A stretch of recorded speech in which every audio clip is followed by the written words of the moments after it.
Sud Radio, on parle auto, 10h midi, Jean-Luc Moreau, Laurence Perrault. Dis Père Noël, tu nous mettrais pas une heure de plus dans l'émission? À 10h, 13h, nous on est cap. Hein. Bonjour l'ami Jean-Luc. Bonjour Dame Laurence, bonjour à tous les auditeurs, à toutes les auditrices et tous les lapins, les cochons d'Inde, les nounours, les Pères Noël. Cette lutins. saison, il y en a plein. Les lutins, ouais, j'en ai croisé ce matin. Et la Mère lutins. Noël, non? On lui dit pas... Si. Alors nous sommes avec vous et en direct. Nous serons avec vous Ah oui, c'est bien de le préciser parce qu'on est en direct tous les samedis. Oui, et puis même pendant les fêtes. Voilà, même la on semaine n'a pas prochaine. d'amis, on n'a pas de famille, on va pas fêter. D'ailleurs, tiens, un petit message pour la semaine prochaine. On va faire un flashback sur l'année 2024. Donc, on va demander à des spécialistes quels ont été leurs tops et leurs flops. 3 tops, 3 flops.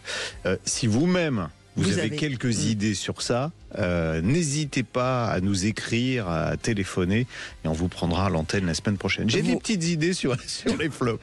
Vous nous écrivez je participe @sudradio.fr en mettant bien on parle auto dans l'objet de votre mail et toutes vos coordonnées, ou vous nous appelez puisque Najette est avec nous au standard dès maintenant au 0826 300 300. Alors, on a commencé à parler un peu de choses sympas. On parle tout de suite des cadeaux parce qu'on en a plein, parce que tel que vous nous voyez... Oui, mais aujourd'hui c'est une émission spéciale bonne nouvelle. Spécial cadeau. On va offrir des coffrets mystères. On vous dit rien, puisque c'est mystère. Oui, exactement. Ouais. Mystère, c'est avec un Y, hein, c'est pas Miss, c'est plus lointain. Ouais. Non. Des coffrets mystères que nous offre notre partenaire GS27. Alors GS27, c'est pas la boisson que vous buvez habituellement. Voilà, non. GS27, c'est les produits d'entretien pour l'automobile. Donc on peut deviner que dans ces coffrets mystères, il va y avoir des choses pour votre voiture. Exactement. Voilà. Et puis nous allons aussi vous offrir un très très beau cadeau, puisque vous savez que le sapin de Noël continue évidemment, hein, le grand sapin de Noël Sud Radio. Moi, je serais vous. Sérieusement. Je resterai à l'écoute, que vous soyez en voiture, à la maison en train de préparer le repas, parce qu'il va se passer pas mal de choses. Allez, on parlerait pas du sommaire un petit peu de notre rendez-vous? Exactement, je vous ai dit qu'il y aurait des bonnes nouvelles dans cette émission, parce que comme ça va bientôt être Noël, il faut obligatoirement vous faire des cadeaux. Donc, on va parler ZFE. Vous allez bien vous trouver que c'est une bonne nouvelle? Oui, parce que ça s'assouplit. Oui. Alors, on va vous expliquer. Alors, pas que pour la région parisienne en plus. Hein. C'est pas un sujet de parisianisme. Non. On vous expliquera ça. On va se poser une question avant. Les SUV sont-ils dangereux pour les piétons? Parce qu'il y a une étude américaine qui est sortie dans ce sens-là, qui a été reprise évidemment par la presse à sensation, on va dire ça comme ça. Maintenant, moi, j'ai creusé un peu plus loin et vous allez voir que c'est pas exactement ce qu'on a essayé de nous vendre. L'essai de la semaine, ce sera la Mini Cooper. Ouais, une Mini Cooper C. Alors, c'est ni un SUV, ni une voiture électrique, ni une voiture hybride. Une voiture à l'ancienne. Ouais, une thermique. C'est marrant quand on parle de ça, parce qu'on a parlé de Cooper hier, enfin de Mini hier avec les copains. Et tiens, hop, on en parle ce matin. C'est assez bizarre. Et puis, côté pneus, ce sera une question de l'un d'entre vous. Alors, deux questions. Oui, deux questions. Il y aura Dominique Stamfeld qui sera avec nous. On répondra à vos questions. Puis, si vous n'avez pas d'idée de cadeau au dernier moment, on va vous parler de 2 livres alors qui pèsent. Le premier pèse environ 250 kilos. Voilà. Alors regarde, la caméra est là. La caméra. Oui, bonjour la caméra. Voilà. Super. Oui, c'est vrai que t'as pas de retour. Ouais, super, on voit bien. Toutes les Ferrari. Et on aura son auteur, enfin une partie. Ouais, et puis on aura aussi, alors la Formule 1 mythique, ça parle des voitures. Ça parle pas, enfin ça parle un peu des courses, mais surtout on décortique les voitures. Bon, on aura avec nous Nicolas Meunier, que vous connaissez, journaliste, ingénieur également. Donc quand il parle de technique, il sait un peu de quoi il parle. Il sera avec nous tout à l'heure pour nous raconter ce qu'il y a dans ces merveilleux bouquins. Oui, on aura aussi Sylvain Resser pour nous parler des Ferrari. Et il nous annoncera un petit scoop en même temps. J'adore, c'est que plein de surprises aujourd'hui. Et puis nous aurons vous, évidemment. Allez, c'est parti. Vous êtes déjà avec nous sur la page Facebook de Sud Radio, puisqu'on échange également par ce biais-là. Je vous souhaite à tous vraiment un super week-end. Évidemment, avec nous, on parle auto jusqu'à midi, et c'est notre ami Anthony qui réalise ce rendez-vous. Salut Anthony. Sud Radio, on parle auto et de sécurité. Avec Autosécurité, prenez rendez-vous en ligne pour votre contrôle technique dans un de nos 900 centres sur autosécurité.com. Alors on prend bien nos papiers, parce que vous allez voir que le premier sujet, eh bien c'est l'ami Jean-Luc qui a très humblement mis sur notre conducteur le meilleur journaliste auto de l'univers. Et vous savez pourquoi? C'est parce que c'est comme ça que je l'appelle. Toujours quand je présente Jean-Luc, je dis ça c'est le meilleur journaliste auto de l'univers. Jean-Luc Moreau, on va parler de cette étude. Des SUV sont-ils dangereux pour les piétons? Parce que il y a eu une étude américaine qui vous a fait un peu bondir, vous connaissez. Oui, alors non, c'est pas l'étude qui m'a fait bondir. Alors déjà, cette étude, elle est de l'Insurance Institute for Highway Safety. Voilà, c'est une ONG en fait américaine qui est connue pour les évaluations de sécurité des véhicules, un peu comme les Euro NCAP chez nous, sauf que eux ne font pas des tests, ils cassent pas des voitures dans des murs, ils se basent sur les accidents et ils font des études sur ça. Donc cette ONG, alors c'est une étude toute récente, hein, elle date de mi-décembre, donc vous voyez, et qui a déjà été reprise par quelques médias en France qui aiment bien faire du sensationnel. Pourquoi ? Parce que si je vous sors une phrase de cette étude, elle dit que les gros SUV ont 2 à 3 fois plus de chances de tuer un piéton dans un accident que les petites voitures. Donc là, évidemment, quand on voit ça, on s'est dit, mon Dieu, en France maintenant, le marché des SUV, c'est 50% des voitures vendues. Bon, aux États-Unis, les SUV sont arrivés beaucoup plus tôt que chez nous. Et ce qui est intéressant, c'est de se pencher en détail sur cette étude. Alors, je l'ai lu en entier. Merci Google pour les traductions aujourd'hui qui sont vraiment exceptionnelles, hein, parce que sinon, il faut se taper, je ne sais plus combien, 50 pages en anglais. Peut-être qu'on peut louper quelques subtilités. Alors, j'ai ressorti vraiment des choses intéressantes. Tout d'abord que, effectivement, dans cette étude, il est dit que les SUV, les pick-up sont 2 à 3 fois plus susceptibles de tuer un piéton par rapport aux voitures plus petites. Que les pick-up, alors là, ils parlent des pick-up. Vous savez, aux États-Unis, ils ont vraiment. Alors, ils appellent ça des pick-up trucks. Donc, c'est en fait des camions. Ouais. C'est vraiment des gros pick-up. L'exemple, c'est le Ford F-150 qui était la voiture, pendant longtemps, la voiture la plus vendue aux États-Unis. Ils ont même des plus gros, le F-250. Oui, puis on peut mettre plein de choses derrière. Il y a une espèce de... Donc, c'est des voitures qui sont très hautes. Alors, ils disent que les pick-up aux avant très plats et très hauts augmentent le risque de blessure quand ils frappent les piétons directement au torse. C'est étonnant. Et bien, vous allez voir que, alors attendez, non, parce qu'il faut aller beaucoup plus loin que ça. Ils ont analysé 202 accidents, et vous allez voir que c'est quand on commence à gratter un peu qu'on se dit, tiens, c'est bizarre. Parce que je me souvenais, moi, dans une émission excellente d'ailleurs sur Sud Radio, qui s'appelle On parle auto, avoir dit un jour... suite à un article qui était paru dans la presse en disant attention, les SUV, ça va être une boucherie, quand ils frappent un piéton, ça va être 2 à 3 fois pire. Et je me souviens à l'époque être allé voir sur les résultats d'Euro NCAP. Alors Euro NCAP, un organisme indépendant qui fait des tests indépendants et qui pour le coup fait vraiment des tests où ils crachent les voitures et ils font de nombreux tests collision avec les piétons. Donc on évalue les blessures qu'il peut y avoir. C'est des mannequins, on prend pas, sauf si vous êtes volontaire, vous pouvez vous inscrire belle maman éventuellement pour aller faire les tests. Mais donc ils font des vrais tests. C'est pas, ils se servent pas, ils analysent pas des accidents réels comme le font les Américains. Là, ils font des vrais tests dans les mêmes conditions. Donc, on peut comparer les véhicules les uns avec les autres. Ils obtiennent des résultats, ils sont notés en fonction de ces résultats. Donc, c'est extrêmement sérieux. Je me souviens avoir dit à l'époque, oui, la voiture la plus sûre du monde pour les piétons, c'est un SUV. C'était en l'occurrence le Tesla Y. Donc, en lisant cette étude américaine, je me suis dit, c'est quand même bizarre que eux trouvent qu'il y a beaucoup plus de mortalité dans les accidents avec des SUV. Donc, je me suis posé la question. Pourquoi ? C'est parce qu'en fait, ils ont pris que les accidents mortels. Alors, d'abord, c'est pas des tests en laboratoire, donc les conditions peuvent être totalement différentes. Alors ils évaluent aussi en fonction de l'âge, etc. des personnes qui sont blessées, alors que dans les tests Euro NCAP c'est un mannequin, donc c'est toujours le même. Donc on peut vraiment comparer d'une voiture à l'autre. Leur analyse elle repose sur 202 cas, c'est pas beaucoup. Et là où c'est vraiment très très gênant, c'est que les données analysées sont parfois vieilles de 25 ans. Et je vous apprends rien en vous disant qu'en 25 ans, les voitures ont beaucoup évolué. Donc, ils vous sortent une étude fin 2024 basée sur certains résultats qui ont 25 ans. Voilà. Si on veut tuer son chien, on dit qu'il a la rage. Exactement. Et en plus, il vous échappera pas que les véhicules américains sont quand même un peu plus volumineux que les véhicules européens. Non, mais c'est complètement ridicule. Donc, reprendre tel quel, je vais pas citer les médias qui l'ont fait, mais bon, il y en a certains qui se reconnaîtront, reprendre tel quel cette étude en disant les SUV, ça va être une tuerie. C'est n'importe quoi. D'ailleurs, je vous ai pris un exemple. Je vous l'ai dit tout à l'heure, Euro NCAP, ce qu'ils font, c'est extrêmement sérieux. Donc, j'ai pris les derniers tests. ceux du début du mois de décembre, avec 2 véhicules symptomatiques, la Renault 5 E-Tech, donc petite voiture, on est d'accord, qui pèse 1449 kilos, qui fait 1,77 m de large, 1,50 m de haut, qui obtient un score de protection des piétons de 76%. Et je vous ai pris un véhicule que j'ai essayé cette semaine d'ailleurs, qui est un gros SUV, le Mazda CX-80, donc 2 tonnes 2. Voilà, déjà. Largeur 1,90 m, hauteur 1,71 m, qui est vraiment le truc, on se dit, tiens, c'est un fer à repasser, si jamais on est touché par ce truc-là, c'est terminé. Et bien, il obtient un score de 84%. 76%, je vous rappelle, pour la R5, 84%.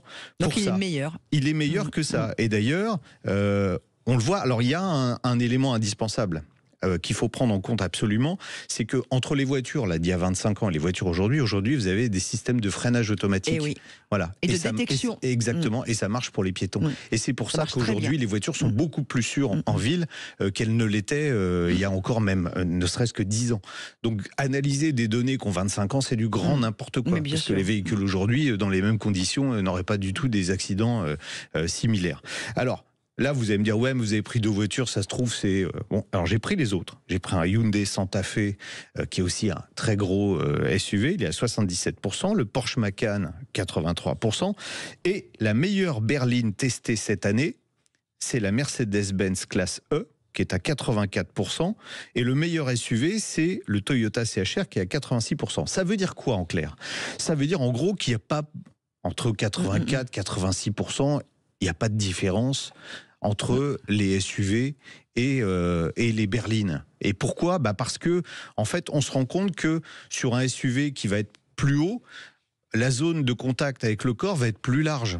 Donc l'impact, en fait, si vous avez une voiture qui est pointue, vous allez être bien plus blessé que si vous avez une voiture qui a un avant un peu plus haut. Voilà. Et c'est pour ça que les voitures ont changé aussi. Oui, bien sûr. La DS ne pourrait plus exister aujourd'hui, l'ancienne DS. C'est pour ça que ça a changé. Complètement. Alors il y en a qui vont dire, ouais, mais attendez, la masse du véhicule, on a une énergie. L'énergie, je vous rappelle, un demi de MV2, quand vous étiez allé à l'école, donc M c'est la masse, donc un véhicule plus lourd a plus d'énergie dissipée. C'est n'importe quoi. Vous rentrez pas dans un mur, vous rentrez dans un piéton qui va pas arrêter la voiture, donc il va pas dissiper toute l'énergie. Il va dissiper la même énergie que ce soit un véhicule lourd ou un véhicule léger. Il va rebondir sur le capot. Et on voit d'ailleurs les parties. Je vous invite à aller sur le site d'Euro NCAP qui est très bien fait et vous verrez sur toutes les voitures les parties qui sont dangereuses sur la carrosserie à l'avant, en cas de choc avec un piéton, c'est principalement les montants de pare-brise. Voilà, c'est ça qui est dangereux aujourd'hui. Les capots sont souples, enfin tout a été adapté pour justement minimiser les blessures aux piétons. Et c'est vrai que les véhicules ont fait des progrès considérables. Oui, alors après, c'est vrai que pour les piétons, ça fait beaucoup de progrès, mais pour les chiens, c'est plus compliqué. Quand les chiens, c'est trop petit. C'est paf, le chien. Exact. Merci en tout cas de cette étude. Donc, est-ce que les SUV sont plus dangereux? La réponse, c'est non. Voilà. Ils sont même plus sûrs la plupart du temps. Exactement. En tout cas, merci beaucoup l'ami Jean-Luc d'avoir décrypté cette étude, effectivement, qui était assez incroyable. Oui, c'est quand j'ai lu ça cette semaine, j'ai dit mais attendez. Il y a Christophe sur le Facebook qui dit mais Jean-Luc est incorrigible sur les blagues avec la belle-mère. Mais non. En tout cas, voilà, merci beaucoup. Allez, dans quelques instants, on va continuer, évidemment, notre rendez-vous et nous allons vous recevoir au 0826 300 300. Et vous êtes déjà en train de réagir sur Facebook, ça nous fait très très plaisir. Je partagerai avec vous, tiens, juste après une information que Stéphane nous donne à chaud. Stéphane sur la page Facebook de Sud Radio. 10h17, bonne matinée, bon week-end avec nous sur Sud Radio. C'est notre grand jeu du sapin de Noël Sud Radio. Alors vous savez comment il faut faire? C'est tout simple, vous allez composer le 0826 300 300 pour tenter de gagner l'un des grands et beaux cadeaux. Il va y avoir plein de choses. De toute façon, franchement, ce sapin de Noël, il est assez exceptionnel. Et si vous avez envie de prendre un peu de hauteur, je ne vous en dis pas plus. Moi, je serai vous, et si j'étais le 6e appel à 10h21, je pense que je serais très très heureux et très heureuse de ce cadeau qui est déjà en attente sur le sapin. Il y a peut-être des BD, il y a peut-être également une enceinte connectée, il y a peut-être également d'autres cadeaux, des sauts en parachute. Une Aston Martin. Ah bon? Ouais. Ah, toi, t'as commandé une Aston Martin. Voilà, donc 6e appel, 0826 300 300 et on vous accueille à l'antenne dans quelques minutes. Eh bien tiens, puisqu'on disait qu'on allait accueillir quelqu'un à l'antenne, c'est Christine qui est avec nous. Bonjour Christine. Oui, bonjour Laurence, bonjour Jean-Luc. Bonjour Christine, vous voyez qu'on existe, parce que Christine, quand elle a envoyé un message, je l'ai recontactée après, elle me dit c'est une farce. Non, c'est pas du tout une farce. Enfin, quoique, on peut nous, faire on une est là. poularde. Ben, elle aurait pu penser, parce qu'on devait la prendre la semaine dernière, on a débordé comme d'habitude à C'est cause vrai. de Laurence qui Bah oui. n'arrête pas de parler. Bah oui, c'est bien évident, c'est évident. Bah, je suis une fille. Non, ce n'est pas une farce, même si on a l'époque du chapon. Voilà. Oui. Bon. Alors on vous écoute, Christine. Oui, ben écoutez, moi en fait je voulais parler un petit peu j'ai acheté une voiture neuve en fait l'année dernière, une Toyota hybride en février, donc ça fait pas tout à fait 2 ans. Ça fera 2 ans en février l'année prochaine, pardon. Donc j'en suis contente en termes d'économie de carburant, vraiment, parce que je roule beaucoup. Donc j'ai fait déjà plus de 42 000 km, elle n'a pas encore donc 2 ans. Vous roulez beaucoup, effectivement. Ouais, voilà. Donc j'avais prévu de la changer au bout de 3 ans, au moment où la garantie constructeur s'arrête, et puis de racheter un véhicule neuf. Mais en fait, je me suis rendu compte, comme elle avait beaucoup de kilomètres, je suis allée voir sur l'Argus, et j'ai vu qu'elle avait déjà perdu 7 000 €. Oui. Presque un tiers de sa valeur. Donc en fait, la question que je voulais vous poser, c'était en fait, est-ce que c'est mieux de la vendre maintenant, enfin quasiment maintenant, ou alors que j'attende sa date anniversaire des 3 ans, parce qu'en fait, moi, l'idée, c'est que je souhaite bénéficier de la garantie constructeur parce que j'ai eu des voitures avant où j'étais tombée en panne souvent et donc le prix des réparations est Alors, je ne vais pas vous demander la marque des voitures avant qui sont tombées en panne. Oui, mais... pardon. Oui, voilà. Bon, il y en a eu pas mal. Ouais, C'est pour ça que du coup, j'ai investi dans le neuf, mais bon, je me rends compte que finalement, si c'est pour perdre autant d'argent, je ne sais pas si... Enfin, voilà. Alors, un petit peu très bonne question. Ceux qui regardent l'émission en replay, en vidéo, ont vu que j'ai fait non pendant tout le temps. Vous avez en replay, en direct. Oui, ou en direct, exactement. Ils ont vu que je faisais non. Pourquoi ? D'abord, vous roulez beaucoup. Vous roulez beaucoup. C'est une voiture qui va vous permettre de faire de vraies économies de carburant. Donc, vous avez tout intérêt à conserver un véhicule de ce type-là. Après, vous avez acheté une Toyota, c'est une Yaris hybride. En termes de fiabilité, on est au top de ce qui peut exister. Donc, vous pouvez, en plus, vous roulez beaucoup. Finalement, vous savez que rouler beaucoup, c'est mieux pour les voitures que de faire des petits trajets du quotidien. Donc, conservez-la, vous continuerez à faire des économies. Et surtout, chez Toyota, il y a un truc très intéressant, c'est que quand vous allez faire votre révision tous les ans, vous avez droit à une garantie qui va aller jusqu'à 10 ans si vous respectez les préconisations d'entretien du constructeur. Donc, vous allez être garanti jusqu'à 10 ans. Et comme je vous ai dit, c'est une voiture qui est extrêmement fiable. La probabilité de tomber en panne... C'était quoi d'ailleurs les marques de voitures qui sont tombées en panne avant ? Allez-y. Ça balance pas mal ce matin. Clio, Renault, j'ai eu mon fils, avant on lui avait acheté une Clio Renault, et pourtant quelle année pas mal ces voitures. Ouh là, je me souviens pas. En fait, on lui avait acheté 5 000 € quand il était étudiant, et puis donc on était content, on a dit comme ça on va pas avoir de frais. En fait, on a dépensé 4 000 € de frais. Quoi. C'est le TCE, non ? C'était il y a une dizaine d'années, à peu près. Donc vous voyez, c'est pour ça on se dit finalement, est-ce qu'on n'aurait pas dû acheter quelque chose de neuf parce que... Non, mais surtout, vous auriez dû acheter quelque chose de réputé fiable. Il y avait sûrement un litre de TCE dessus, voilà, c'est comme ceux qui achètent un véhicule Stellantis avec un PureTech. Bon, voilà. Non, vous avez le choix en matière de fiabilité, il est extrêmement bon. Donc, de ce côté-là, soyez rassurés. Et puis, plus vous allez rouler, c'est vrai que revendre sa voiture là au bout de 2 ans ou 3 ans, vous perdez beaucoup d'argent. C'est complètement idiot. Non, on parle pas comme ça tout de suite à Christine. Non, alors c'est pas idiot, Christine, mais c'est pas le bon calcul. Gardez-la. Exactement. Gardez-la. Si vous en êtes contente en plus, vous m'auriez dit j'aime pas. À la limite, vous changez, on vous aurait conseillé autre chose. Mais là, si vous êtes satisfaite de la voiture, même si vous roulez beaucoup, au contraire. Et comme je vous dis, demandez, quand vous irez chez Toyota pour faire la révision, demandez cette extension de garantie de 10 ans, là. Alors, quand on en reparle, vous nous rappelez dans 10 ans, hein, on s'est dans dit 8 ans, rendez-vous vous nous rappelez dans 8 ans pour faire un point sur la voiture. Non, mais il y a alors très honnêtement, je vais vous dire, alors moi c'est un modèle plus ancien, mais elle a déjà 180 000 km. C'est pas gentil de parler de vous comme ça. Ouais, elle a déjà j'ai une Yaris hybride aussi, elle a déjà 180 000 km sans problème. Je connais des véhicules qui en ont 250, 300 000, donc ça vous laisse un peu de marge quand même. Non, Toyota est même si vous roulez beaucoup. Donc gardez-la, c'est le meilleur conseil, c'est ça. Christine ? Bon, mais super. Vous êtes où exactement ? Alors, moi, je suis dans les Landes, à Mont-de-Marsan. Oh, on adore. Et vous passez Noël à la maison ou vous êtes invité ? Non, je vais chez ma fille qui habite à côté de Montpellier. Ah, trop bien. Et voilà, donc je vais partir la semaine prochaine. En début de Génial. semaine. En tout cas, passez de très joyeuses fêtes de Noël. Écoutez, pareillement pour vous, merci beaucoup en tout cas. Et puis pareil, joyeux Noël à vous. Joyeux Noël. Et n'hésitez pas à nous rappeler, on existe. Hein. Ouais, on est vrais. on est des vrais. C'est pas une arnaque. Des vrais gens. Allez, ce qui n'est pas une arnaque aussi, Merci, c'est à Michel. suivre sur Sud Radio. Non, c'est Christine. Voilà. Michel. Michel, c'est son mari. Non, c'est pardon. On va parler de voiture évidemment, puisqu'on parle auto jusqu'à midi, et puis ce sera l'essai de la semaine. Et juste après, restez en notre compagnie, puisque après l'essai, nous allons parler des ZFE. Il semblerait qu'il y ait un peu d'assouplissement dans l'air de ces fameuses ZFE. C'est pas il semblerait, il y a de l'assouplissement. Ça y est, les premiers pas sont en train de se faire. Ouais.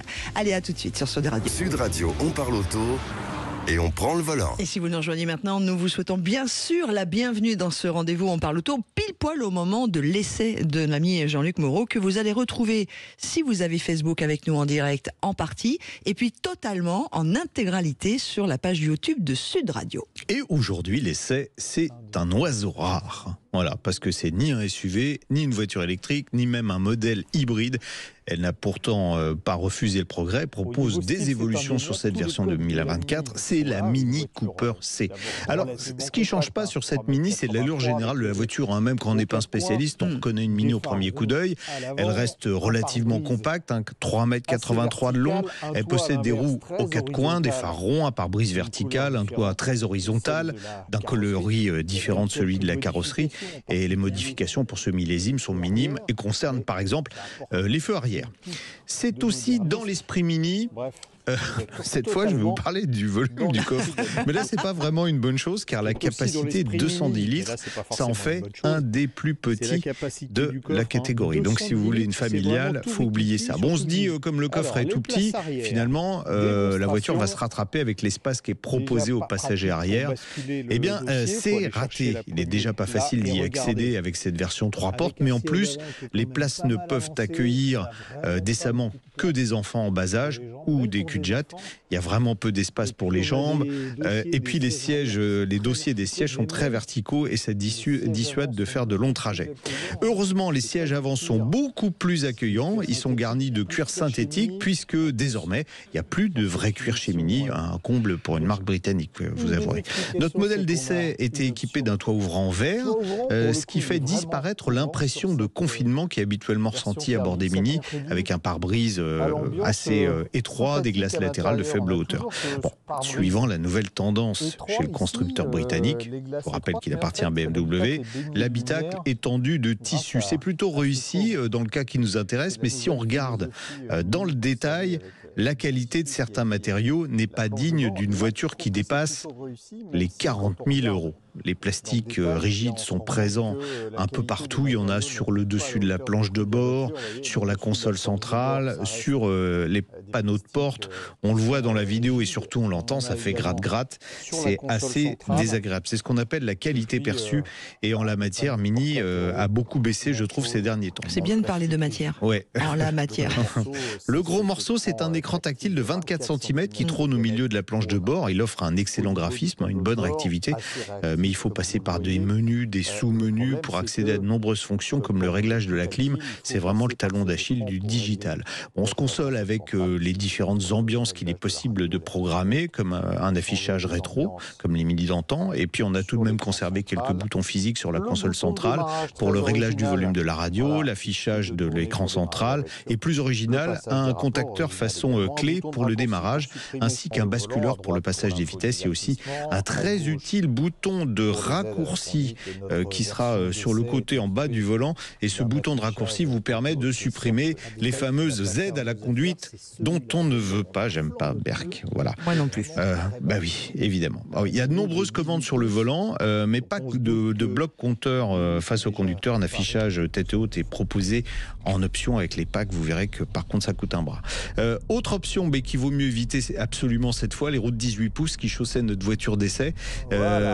Ils sont équipés de pneus à flanc très très bas. Si on y ajoute la fermeté des suspensions, le cocktail a tout du tape-cul. Ouais, c'est dommage car la mécanique fait preuve d'une certaine douceur. Bon, sous le capot, on a un moteur qui n'a pas d'hybridation, 3 cylindres essence, 1,5 litre turbo à cycle Miller, 156 chevaux, ça donne des bonnes performances. Il est couplé à une boîte automatique à 7 rapports. C'est un moteur qui a vraiment du pétillant et du peps, malgré le poids de 1350 kg, ça pèse quand même une Mini qui est même pas hybride, hein, mais on a de belles accélérations, 0 à 100 7 secondes 7. Le moteur est pétillant, vraiment on se fait plaisir au volant, même si c'est pas une voiture de sport. En ville, il vaut mieux éviter les pavés, toujours à cause de la suspension en bois d'olivier. Sinon, une fois encore, la mécanique fait preuve d'une grande douceur à condition de couper le stop and start, qui est un peu violent. Cette action a malheureusement une incidence sur la consommation urbaine, qui n'est vraiment pas le fort de cette citadine. Vous allez voir, c'est une citadine qui n'est pas à l'aise en ville. Bon, paradoxalement, elle consomme moins sur l'autoroute. On est à 6,5 litres au 100, ce qui est plutôt bien à 130 km/h. En ville, on est à 8 litres au 100. Donc ça, c'est pas bien. Et si vous faites de la route, c'est encore plus raisonnable que sur l'autoroute, puisque j'ai réussi, moi, à afficher 5,2 litres au 100 de moyenne pendant mon essai, ce qui est vraiment très bon. Bon, c'est une voiture de paradoxe. On s'en rend compte, cette Mini. Elle est bourrée de défauts, mais c'est pour ça qu'on l'aime. Bon, il y en a quand même un qu'on n'aime pas dans les défauts, c'est le plus flagrant. C'est un défaut qui n'a rien de Mini. Ouais, c'est vrai. Vous allez voir cette finition. Alors, ça se dit Flavorhead, démarre à 35 210 €. Et lorsqu'on y ajoute des packs d'options, c'est la politique de la marque maintenant. Mais les packs d'options sont pratiquement obligatoires. Il y en avait 2 sur notre voiture d'essai. La facture grimpe à 43 810 €, auquel vous allez ajouter le malus écologique. Bon, en gros, vous avez une bagnole à 45 000 €. Et ça reste une Mini. C'est hors de prix. Ouais, ça reste une Mini. Pour avoir mal aux fesses, en plus. Ouais, c'est ça. Après, bon, motorisation plutôt sympa. Ouais, non, c'est un moteur que j'aime bien. La voiture, elle est sympa, elle a des défauts. Bon, faut pas prendre les roues 18 qui étaient en option sur notre voiture. C'est joli, mais c'est tout. C'est trop raide avec les roues 18. Et puis, il faut pas faire de la ville avec. Vous allez me dire, alors ça sert à quoi d'acheter une Mini ? C'est joli, c'est pour se faire plaisir. Voilà. En tout cas, elle garde sa bouille de Mini. Oui, c'est une Mini. Celle-là, au moins, elle a gardé les phares ronds, pas comme les... Pas comme le petit SUV, là, le petit... Ah, on n'aime pas. On a des goûts en commun, dis donc. Allez, on continue, évidemment. Je vous rappelle que vous avez l'occasion de retrouver vraiment l'intégralité de la vidéo sur la page YouTube de Sud Radio. Vous n'hésitez pas à aller voir ça en détail. Et puis, quant à nous, on va continuer. Mon petit doigt me dit qu'on a un gagnant qui est en train de s'impatienter derrière la porte du standard de Sud Radio pour le sapin de Noël. On le rencontre dans moins de 4 minutes maintenant sur Sud Radio. Dans quelques instants, on va parler des assouplissements pour les ZFE avec notre invité. Mais tout de suite, qu'est-ce que j'entends ? Un petit bruit. Oh, j'adore cette musique. C'est Noël, c'est l'amour, c'est tout plein de bonnes choses. Et c'est Marc qui nous rejoint sur l'antenne de Sud Radio. Bonjour Marc. Bonjour Marc. Bonjour à toute l'équipe. Alors vous êtes de Lyon, vous ? Absolument. Ouais, vous êtes pâtissier ou pas ? Oui. Voilà, c'est vous. C'est vous. C'est bête parce que j'allais faire une blague à 2 francs. Allez, vas-y, à 2 francs. Marc de Lyon, c'est Peugeot. Ah, joli. C'est pas à 2 francs. Tu sais qu'on a changé d'époque, on est passé à l'euro, Jean-Luc Moreau. Justement, c'est une blague ancienne. Alors, on va expliquer à tous ceux qui nous rejoignent pourquoi on dit à Marc, vous n'êtes pas pâtissier par hasard, parce que Marc est un de nos fidèles. C'est la première fois qu'on vous a à l'antenne et ça nous fait plaisir. Marc a une pâtisserie à Villedieu, c'est ça ? Pâtisserie Villedieu ? C'est ça, ouais. Voilà.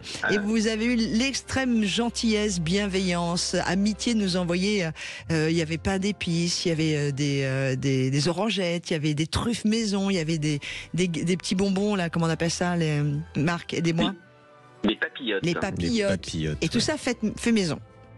Et voilà. Et les papillotes, c'est une spécialité de Lyon qui est faite exclusivement pour Noël. Voilà. Et ben donc si vous êtes vous-même pâtissier, chocolatier, fabricant de foie gras, vigneron, n'hésitez pas. Si vous avez des stocks dont vous ne savez pas quoi faire, ou si vous êtes fabricant d'automobiles de prestige et que pareil vous avez des vieux modèles qui se vendent pas, vous voyez. Vous faites comme Marc, vous nous envoyez tout ça à la station, on partage avec toute l'équipe, la station de radio. Qu'est-ce qu'il a gagné, Marc ? Ah bah oui. Alors Marc, je peux être extrêmement direct avec vous. Oui. Ouais, vous avez de la chance. Est-ce que vous aimez vous envoyer en l'air ? Ça dépend. Najette, elle est morte de rire au standard. Bah oui, on dit des bêtises. C'est Noël, ce sont les fêtes, on aime beaucoup. Eh bien, vous venez de gagner un baptême de saut en parachute avec le centre de parachutisme Chute Extrême. Vous allez vous offrir des sensations uniques, Marc, en chute libre ou en saut tandem. Vous verrez un petit peu ce qui est possible de faire. Un cadeau inoubliable. Moi, je le ferai en saut tandem pour la première fois. Je n'irai pas toute seule. Et en plus, Marc, si ça vous fait peur, vous pouvez toujours offrir ce cadeau à votre belle-mère qui sautera sans parachute cette fois, et c'est une grande sensation, il paraît. Et c'est au centre elle est très gentille. Centre de parachutisme à Lézignan-Corbière, Castres, Revel ou Narbonne. C'est vous qui choisirez. Cadeau, ça. Ouais, c'est un super cadeau. Moi, je peux vous dire une chose, c'est que tous nos collègues là, quand on a annoncé ça, il y en a plein qui sont derrière en disant un saut en parachute, c'est cool. Ben voilà, c'est pour vous, Marc. Eh ben c'est gentil, c'est super bien. On vous laisse avec Najette pour conclure tout ça. Ça va la pâtisserie, vous avez beaucoup de boulot? Ah bah oui, là c'est la période où on est un peu submergé, mais bon c'est la période et puis on est content quand même. Et puis on fait un petit coup de pouce à nos artisans qu'on adore. Redonnez-nous l'adresse de votre pâtisserie. Alors nous on est à Lyon 3, cours Docteur Long. Voilà, et c'est la pâtisserie Villedieu, Vindieu. Voilà. On vous embrasse fort. Bonne journée, et Marc. Au revoir. Encore merci pour tous vos jolis cadeaux. De rien, et puis passez de très bonnes fêtes, et puis bonne fête à tous les auditeurs et puis à toute l'équipe. Et merci d'être aussi un fidèle de On Parle Auto. On vous embrasse, et toute l'équipe vous embrasse et embrassez toute votre team pâtisserie. Allez, on va parler de ZFE maintenant. Back to Car, première marque de pièces auto recyclées et garantie à vie, vous présente Sud Radio, on parle auto et d'environnement. Bon, on vient de passer un joli moment avec un joli cadeau grâce au sapin de Noël, et puis d'un seul coup on va plomber l'ambiance avec les ZFE. Non, justement, on va pas plomber puisqu'on va vous faire des cadeaux aussi. Bonjour Alexandra Legendre. Bonjour. Responsable pôle études et communications de la Ligue de défense des conducteurs. Et effectivement, il y a des choses qui sont en train de se passer. Oui, parce que vous le savez, bon, les ZFE maintenant aujourd'hui, tout le monde sait ce que c'est. Voilà. Oui. Ça fait des années qu'on en parle, et à chaque fois, il y a normalement chaque année ou tous les 2 ans un durcissement de cette norme qui tente à comment je pourrais dire, évincer les véhicules les plus polluants des agglomérations. On en a déjà parlé, c'est pas forcément les véhicules les plus polluants qui ont les vignettes critères, voilà, avec les numéros les plus élevés, voilà. Mais là, en l'occurrence, au 1er janvier, en région parisienne, mais pas que. À Lyon, c'était le cas aussi. Normalement, les véhicules critères 3 auraient dû être interdits de circulation. Pourquoi je dis auraient dû? Parce que il y a une petite dérogation qui a été mise en place, Alexandra. Oui, absolument. Après, juste en parenthèse, quand Jean-Luc vous dites que tout le monde connaît les ZFE, vos auditeurs sans doute, les Français, je suis pas sûre. Oui, c'est vrai. On voit bien que tout le monde n'a pas sa vignette critère dans les ZFE quand vous regardez les voitures stationnées. Enfin bref, c'est un autre problème. On rappelle, Alexandra, excusez-moi de vous couper, on rappelle ce qui est inclus dans les critères 3. Critères 3, oui, diesel avant 2011 et essence avant 2005. Voilà. Voilà, donc on parle de véhicules qui fonctionnent tous très bien, qui ont probablement passé le contrôle technique sans problème, et effectivement on est censé les interdire de circulation dans les ZFE de Paris, Lyon, parce que c'est la loi qui les y contraint, mais également à Grenoble et à Montpellier, où là, ce sont les villes qui ont décidé de passer à la vitesse supérieure au 1er janvier. Oui, parce qu'Alexandra, on va préciser que c'est imposé dans les villes où la pollution n'a pas suffisamment baissé, mais si la pollution a baissé, ils ne sont pas obligés de les mettre en place. Et à Grenoble, par exemple, alors on ne va pas citer le nom du maire écologiste, mais qui veut juste emmerder les automobilistes, et il n'y a pas d'autre mot, j'allais être plus méchant. Donc là, il n'était pas obligé de mettre en place la ZFE, il le fait quand même. C'est ça, absolument. Et donc, sur le papier, effectivement, le 1er janvier 2025, vous allez avoir une interdiction supplémentaire qui va concerner plus de 1 million de véhicules à nouveau, sachant qu'il y en a déjà 1 million qui, sur le papier toujours, sont interdits de circulation. On parle cette fois de véhicules plus anciens. Et le problème, pourquoi on précise sur le papier? Tout bêtement parce que on ne peut pas verbaliser les gens qui ne vont pas respecter ces interdictions. Oui, pour l'instant, il n'y a pas de moyen de vidéo-verbalisation. Donc, en gros, c'est interdit, mais si vous y allez, vous craignez rien ou pas grand-chose, parce qu'il y a quelques opérations coup de poing qui sont menées dans l'année pour vous faire peur. On invite la télé qui filme en disant « Ouh là là, regardez les grands méchants, ils polluent, ils ont des voitures qui ont des vignettes critères 50 000, alors que normalement, il n'y a que les critères jusqu'à critères 2, 1 et 2 qui sont autorisés. » Ça veut dire quoi, ça? Ça veut dire que ça veut dire que c'est du grand n'importe quoi. Ça veut dire que les ZFE sont mortes? C'est que petit à petit on va... Non, ça veut pas dire que les ZFE sont mortes. Il y a bien un moment où ils vont mettre au point un système de vidéo-verbalisation. Ça existe dans d'autres pays. Donc pourquoi on ne serait pas capable de le faire? Voilà. Moi je pense que s'ils le font pas... ça va être une révolution s'ils le font. Moi je pense que s'ils le font pas aujourd'hui... vu l'état politique de notre pays, vu les problématiques économiques et d'inflation, vu que les ménages ne s'en sortent plus, c'est pour ça que, à mon sens, pour l'instant, ils ne mettent pas la vidéo-verbalisation en route. Sinon, comme tu le dis, ce serait... on retrouve nos gilets jaunes s'ils font ça. Oui, c'est sûr. Alors, si vous me permettez, la mansuétude et puis l'usage automobile en France, on ne fait pas complètement la politique actuelle. Donc effectivement, il y a cette frayeur d'un mouvement social, mais c'est avant tout parce que techniquement, ils n'y arrivent pas encore à industrialiser le PV sur les ZFE. Donc c'est pas parce qu'ils ont un grand cœur et qu'ils se disent en 2025 on les laisse souffler, puis en 2006. Mais non, mais il va y avoir des élections et tout là. Oui, il y aura des élections, ça va peut-être changer. Alors déjà Lyon normalement, c'était les critères 3 interdits au 1er janvier, mais Lyon vous donne une dérogation pour un an, éventuellement renouvelable. Donc voilà. Et Paris, Alexandra, pareil, vous offre des jours. C'est du grand n'importe quoi. Déjà, ça va être d'une complexité terrible. Expliquez-nous. Alors déjà, Paris en 2025, c'est une période pédagogique, donc pas de PV. Et par ailleurs, vous aurez tellement de jours d'été. Alors, les ZFE fonctionnent chacune comme elles le souhaitent. À Paris, déjà, le week-end et à partir de 20h jusqu'à 8h, vous pouvez rouler en critères 3, 4, 5. Donc ça, c'est spécifique à la ZFE du Grand Paris. Et avec toutes les exceptions, les passes 24, etc., finalement, dans la métropole du Grand Paris, vous pourrez circuler avec vos véhicules 139 jours par an sur 350 jours. Donc, mais comment ils vont vérifier, les forces de l'ordre? Vous allez avoir un justif, vous allez... voilà. C'est n'importe quoi. Il faudra s'inscrire, il faudra... c'est n'importe quoi. Voilà. Donc l'envie spontanée de circuler dans Paris, elle ne pourra plus avoir lieu si vous avez un vieux véhicule. Et puis effectivement, le contrôle va être compliqué. Alexandra, vous savez où on habite? On n'habite pas en France, on habite en Absurdie quand même. En Absurdie, c'est ouf. On va préciser que le Grand Paris, c'est tout ce qui est à l'intérieur de la A86. Donc ça concerne beaucoup de communes. Il n'y a pas Paris. C'est 12 millions et 12 millions d'habitants. Et on va préciser que si vous habitez en province et que vous venez à Paris, vous êtes aussi concerné par la mesure. C'est pas que pour les habitants du Grand Paris. Et lorsqu'il y aura une verbalisation, vous ne serez même pas obligé de circuler. Si vous êtes stationné et que vous avez une critère qui ne va pas, vous serez aussi verbalisé. Donc vous ne serez même pas obligé d'être en train de polluer, entre guillemets. C'est ouf. Bon, on marche sur la tête. Bon, cela dit, on voit qu'à chaque fois que normalement il y a un durcissement, ils font quand même 2 pas en avant, 1 pas en arrière. Donc ils dansent. Ils essaient. Ouais, c'est ça. C'est ça. Là, en l'occurrence, c'est Patrick Ollier, le président de la métropole du Grand Paris, qui a fait ça. Bon, il n'est pas exclu que si à la fin de l'année prochaine, il n'y a toujours pas de système de vidéo-verbalisation efficace, qu'il y ait encore un léger retour en arrière. Puis il va y avoir des élections municipales. Il est possible qu'après les élections municipales, il y ait un changement de cap, si j'ose dire, et qu'on revienne sur ces ZFE. D'autant que, entre-temps, le problème de la pollution sera peut-être réglé, d'ailleurs. Oui, sûrement. Mais le problème de ces ZFE, effectivement, c'est le caractère inaudible depuis plusieurs années, de dates qui tombent, qui sont reculées, avec les exceptions. Comment voulez-vous que les gens s'y retrouvent? C'est vraiment un problème. Non, puis Stéphane a une très bonne réaction sur Facebook. Il dit « Mais bon sang, ça peut pas être géré au niveau national, cette histoire-là. » Mais complètement. Mais ouais, c'est tellement n'importe quoi. Mais si vous vous déplacez d'une ville à l'autre, comment vous pouvez connaître les règles qui s'appliquent? C'est pas possible. C'est le cadre de la décentralisation. Après, vous avez quand même un coordinateur national qui essaye de mettre un petit peu d'ordre dans tout ce bazar, mais ce coordinateur, il y en a un premier qui a été nommé il y a bientôt 2 ans maintenant, qui a tenu 3 mois à son poste.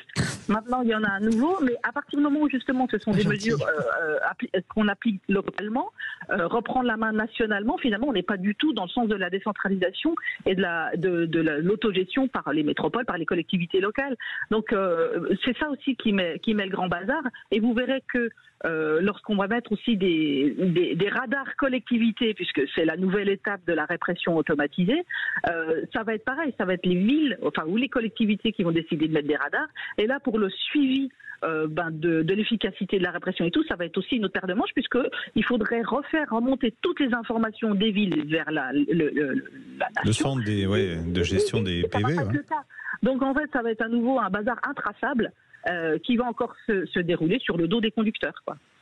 C'est ouf. C'est terrible. Alors on va préciser, comme on a dit, que ça va s'appliquer dans certaines villes, mais que si vous y passez, vous êtes obligé de vous conformer à la règle. Ça concerne quand même pratiquement la moitié du parc automobile français. C'est 14, enfin c'est pas exactement la moitié, mais c'est un gros tiers du parc automobile français qui est concerné par ces restrictions de circulation. C'est 14,3 millions de véhicules. D'ailleurs, beaucoup de gens n'ont pas la vignette critère sur leur voiture. Ils savent même pas à quelle vignette critère ils peuvent prétendre. Bien sûr.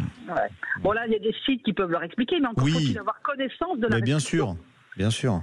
C'est complètement fou. Non, puis économiquement, on n'a pas tous les moyens d'acheter une voiture électrique ou hybride ou qui aurait le critère 1 ou 2, quoi. Et puis on a un parc automobile qui est en train de vieillir à vitesse grand V. Pourquoi ? Parce que les gens n'ont pas les moyens de changer leur voiture. Donc c'est bien beau de dire attention, vous n'aurez plus le droit de rouler, mais et ceux qui n'ont pas d'autre choix, ils continueront à rouler quoi qu'il arrive. En parlant de parc automobile, tout à l'heure, on a eu Stéphane qui avait mis une très très belle, qui avait mis une réaction sur la page Facebook de Sud Radio. Vous savez que Stéphane, pour ceux qui arrivent à l'écoute de l'émission, on parle auto, c'est notre troisième co-animateur. Stéphane qui nous disait, c'est tout chaud de ce matin, Volkswagen supprime 35 000 emplois et abandonne la Golf en Allemagne. Oui, alors vous savez quoi, c'est symptomatique parce que en fait le marché du véhicule électrique qui normalement devrait, pour respecter le tableau de marche de l'Europe, être en progression de 30% par an, va être en baisse de 5,4%, enfin est déjà en baisse de 5,4% depuis le début de l'année. Donc on voit bien que la marche entre plus 30 et moins 5,4, elle est quand même assez haute. Et Volkswagen, qui avait développé plein de modèles électriques et qui avait un tableau de marche sur l'électrification du parc, qui n'est pas respecté, est obligé malheureusement de supprimer des postes et de fermer des usines. Mais c'est ce qui va arriver aussi aux autres constructeurs.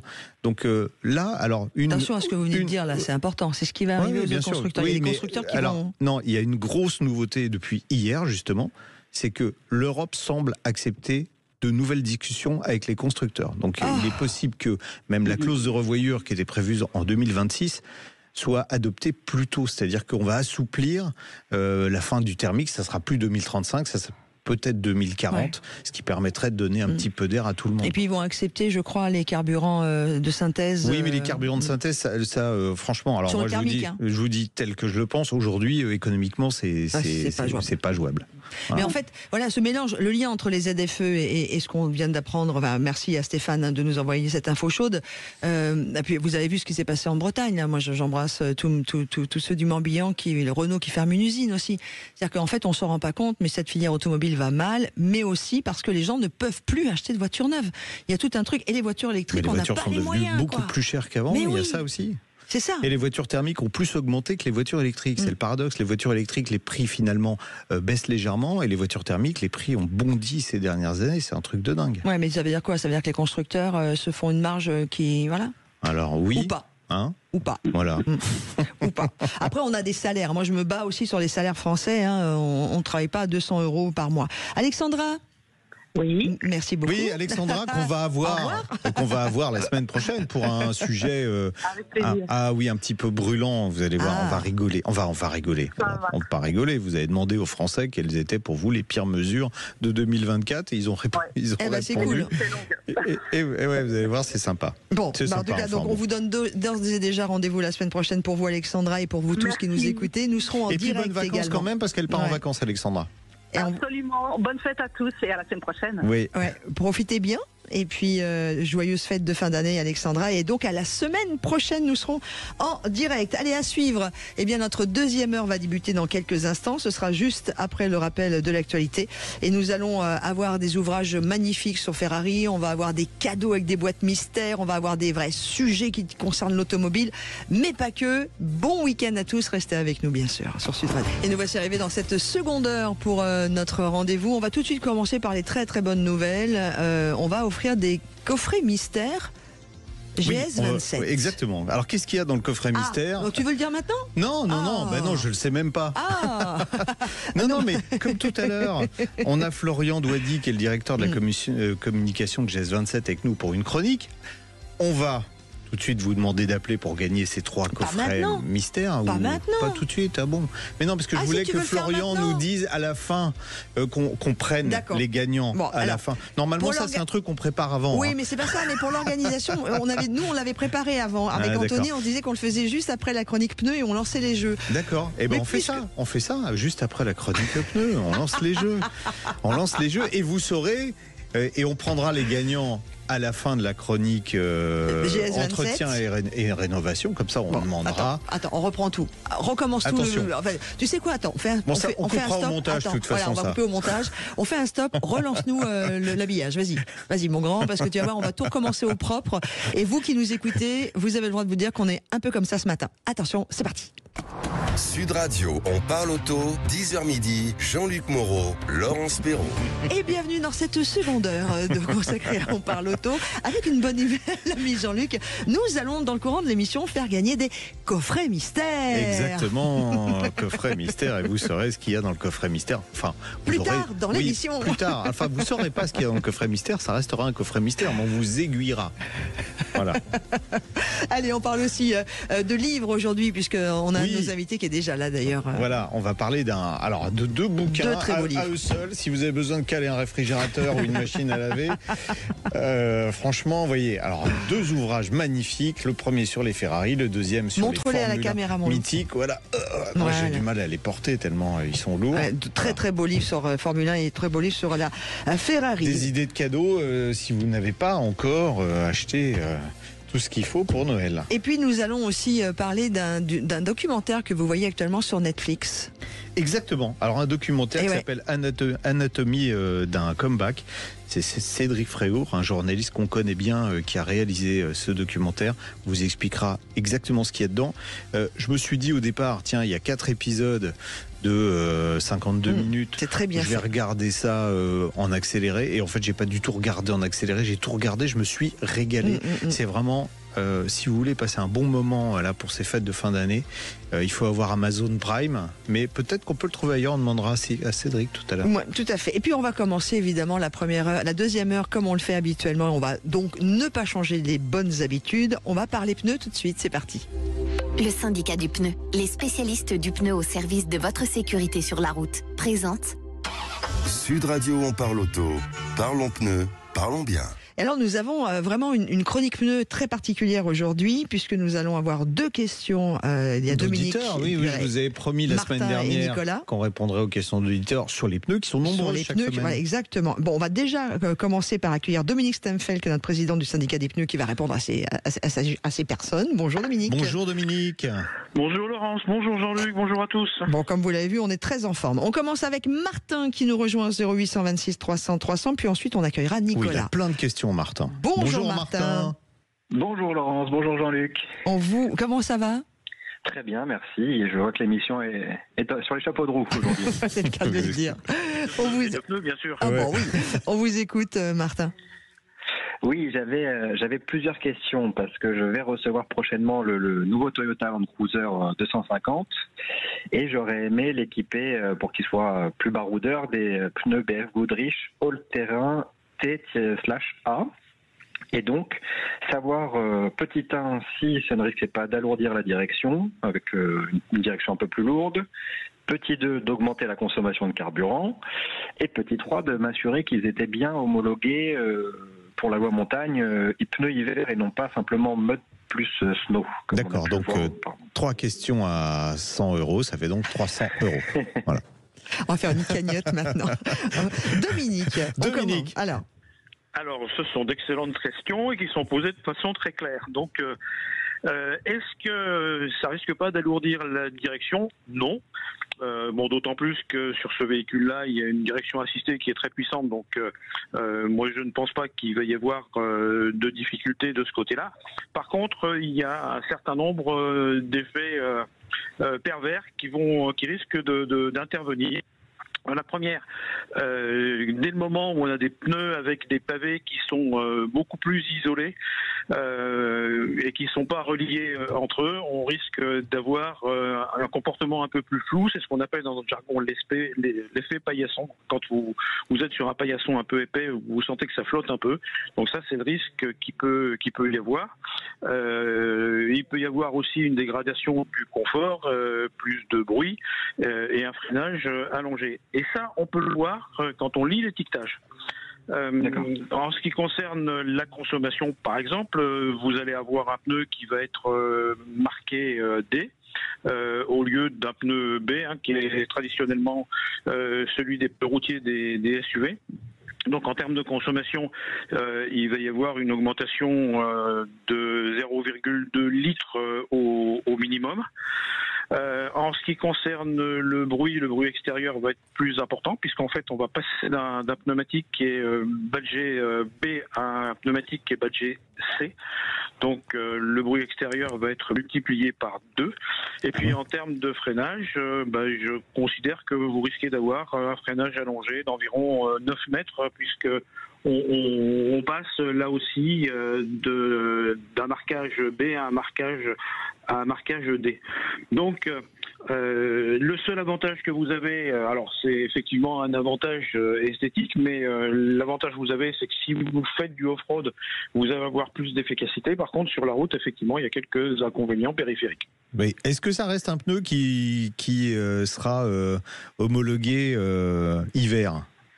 Alors celui-là, oui, il est badgé 3 PMSF, donc il n'y a pas de problème, mais c'est un pneumatique qui est marqué hiver. Alors quand je dis celui-là, oui, c'est qu'il y a un certain nombre de pneumatiques off-road qui ne sont pas badgés hiver, et ça pose d'ailleurs un problème parce que ces pneumatiques-là équipent un certain nombre de véhicules des services publics, Enedis, les pompiers, etc. Et que dans le principe de la loi, ils ne sont plus utilisables en hiver. Alors aujourd'hui, on en est arrivé à devoir discuter avec le pouvoir public pour trouver des solutions. Ce qu'on appelle les pneus off-road, c'est des pneus qui peuvent aller faire du sentier. Oui, exactement. Voilà, c'est ça. Qui sont utilisés. Alors nous, on les appelle professional off-road, donc c'est des pneumatiques qui sont utilisés dans des usages professionnels extrêmes. Mais bon, il y a un certain nombre d'utilisateurs particuliers qui les utilisent pour leur activité professionnelle également. Moi, j'ai une question pour vous, Martin. C'est uniquement pour l'esthétique que vous voulez mettre ces pneus sur la voiture ? Vous voulez jouer les baroudeurs ou vous allez vraiment faire du tout-terrain ? Non, je prévois de faire aussi du tout-terrain, du sentier en forêt, des choses comme ça. Parce que il y aura plus de route. Pour ceux qui ne connaissent pas le monde du pneu, c'est vraiment particulier, les BF Goodrich All-Terrain. Oui, alors les grands manufacturiers ont tous une gamme qui est hiérarchisée de la même manière, des pneumatiques qui sont badgés H et qui sont utilisés en usage routier. Ensuite, on passe au all-terrain, donc il y a une gradation supérieure en utilisation hors route. Et puis, si on veut faire de l'hors-route extrême, ils sont badgés MT, c'est-à-dire mud, avec des crampons qui sont beaucoup plus importants, beaucoup plus gros, mais également une capacité à faire du tout-terrain qui est beaucoup plus avérée. Bon, d'accord. En tout cas, les réponses étaient claires, tout autant que les questions. Comme ça, vous pourrez vous faire votre idée très précise, Martin. On vous souhaite de joyeuses fêtes de Noël. Amusez-vous bien avec ce Land Cruiser 250, qui est au demeurant une voiture très sympa. Exactement. On vous embrasse et bonne fête de fin d'année à vous et à ceux que vous aimez, Martin. À vous aussi, très bonne fête. Merci, au revoir. Au revoir. On a un mail aussi de Nicolas. Donc je vais être la voix de Nicolas. Désolé, il s'est fait un peu opérer. Nicolas qui nous dit « Je possède une BMW 320i avec des pneus run flat et je souhaiterais savoir si l'on peut monter sur mon véhicule des pneus standards. Autre question, existe-t-il des pneus hiver 4 saisons en run flat ?» Dominique Semfel. Alors, je vais répondre déjà à la dernière question. La réponse est oui. Un certain nombre de manufacturiers ont développé des pneumatiques 4 saisons ou hiver en flat. Donc, il n'y a pas de difficulté pour s'équiper en équipement adapté à la loi montagne ou conforme à la loi montagne. Très bien. Et la première question ? Alors, la première question, la réponse est oui, techniquement. Légalement aussi, mais il faut prendre un certain nombre de précautions.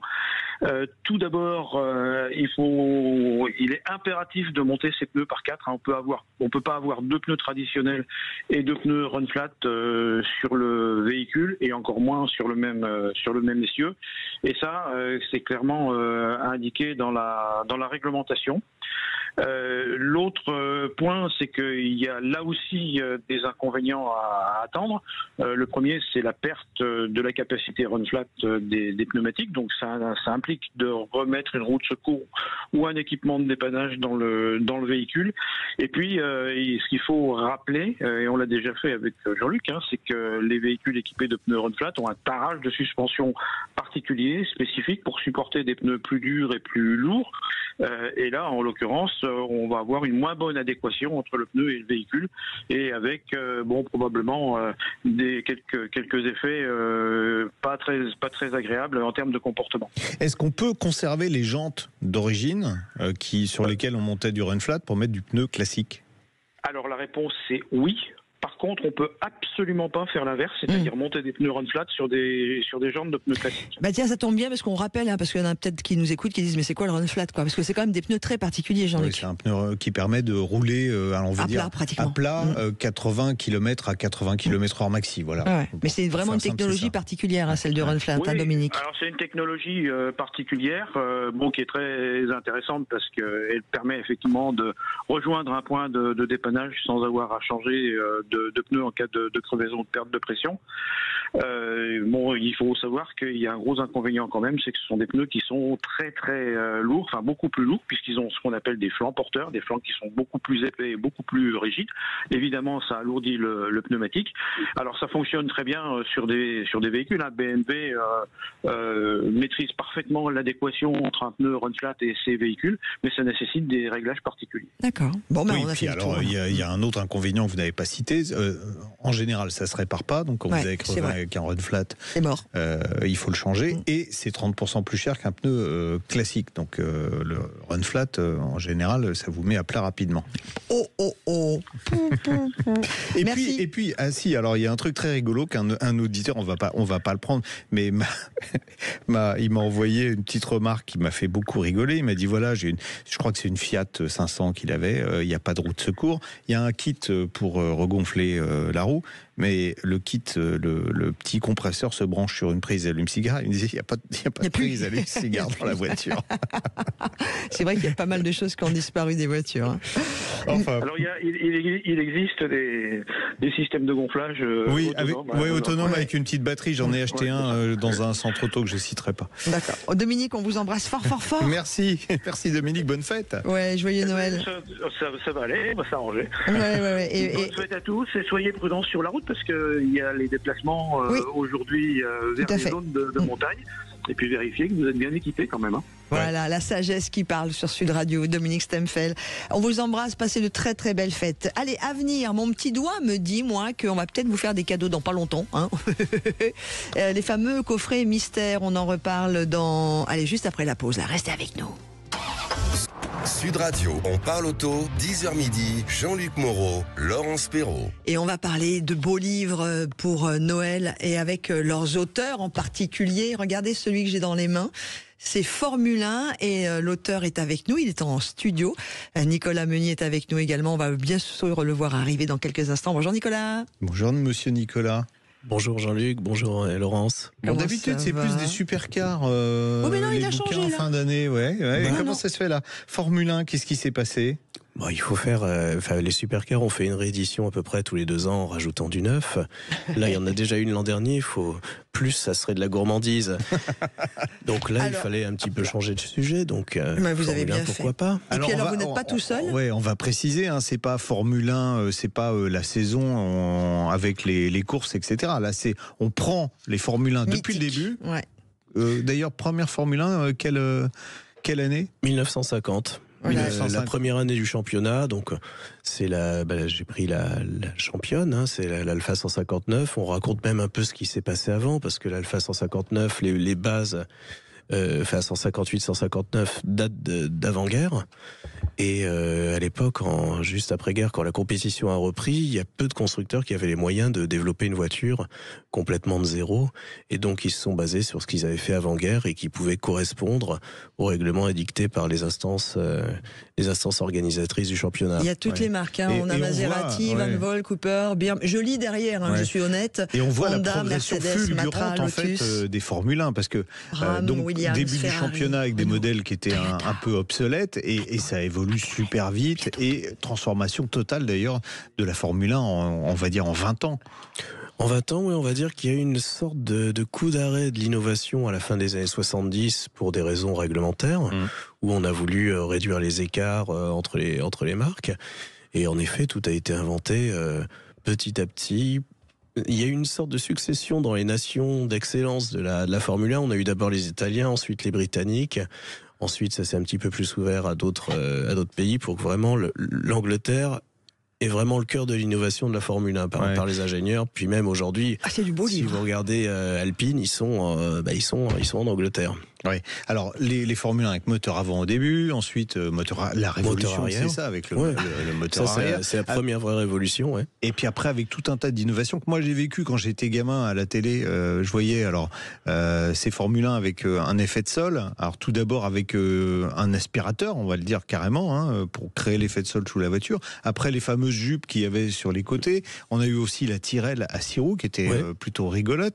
Il y a tout ça, j'imagine, dans le bouquin. L'arrivée de Renault en Formule 1 avec le moteur turbo qui faisait rigoler tout le monde au départ. Les Anglais la baptisaient la Teapot, c'était la théière. La théière, parce que comme le turbo claquait assez facilement, en fait, elle passait devant les stands avec un panache de fumée. Et apparemment, c'est Ken Tyrrell qui était le plus sarcastique en voyant passer la voiture, au point que ça énervait les pilotes. Et la fameuse Ligier, tu sais, regardez, hop, j'adore. Moi, ce que j'aime aussi beaucoup, c'est que tu as tous les championnats, tous les résultats de chaque année. Vous avez remis, Nicolas. Les résultats de chaque voiture, je trouvais que c'était nécessaire de mettre en lumière le palmarès et les images et la description technique. C'est quoi les voitures les plus marquantes ? Vous êtes plongé dans l'histoire de la F1 et décortiqué. Alors, plus les voitures, là, c'est quoi vraiment les véhicules les plus marquants ? Alors c'est ça qui est bien de préciser, c'est que justement je me suis concentré sur les voitures parce qu'il y a des bouquins sur la Formule 1, il y en a énormément. Oui, il y en a 10 par an à peu près. Ouais. Et ça raconte surtout l'histoire du championnat, l'histoire des pilotes, les résultats sportifs. Donc moi j'ai voulu me concentrer sur les voitures finalement qui sont assez peu mises en lumière.